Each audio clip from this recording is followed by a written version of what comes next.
years, I guess.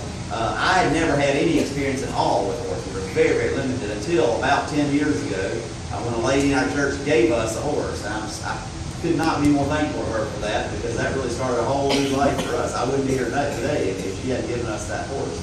And along the way, we collected a few more. You know how that goes. We put on our Facebook thing the other day. You know how to know how many horses is the right number of horses to have? It's N plus 1, and N is the number of horses you currently have. That's how many horses you need. N plus 1. So the ones you currently have plus 1. We kind of got in that habit for a little while, and we're kind of getting a little bigger herd than we needed. And one of the ones we had, we still have, our favorite, he is our wonderful steady horse, is named Edge. And early on, he was the second or third horse I guess we got.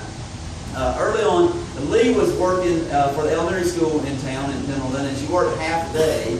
And on Fridays, I take Fridays off, and so I would drive out to the farm where the horses were, and I would load up Edge, and I had my mountain bike in the back of the truck. Back then, I was a mountain biker. I wasn't a horse person. It was great that she rode a horse, and it was great that I got to drive the mountain bike, and she got to drive the horse, but we got to do it together. And I kept saying that's one of those perfect marriage things where there's no compromises. Everybody gets to do what they want to do, but we get to do it together.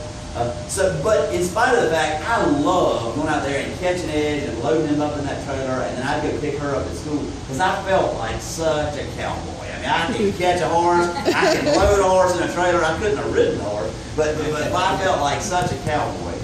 But if you've got horses, you know, horses know green a mile away. I'm not talking about grass, I'm talking about green people.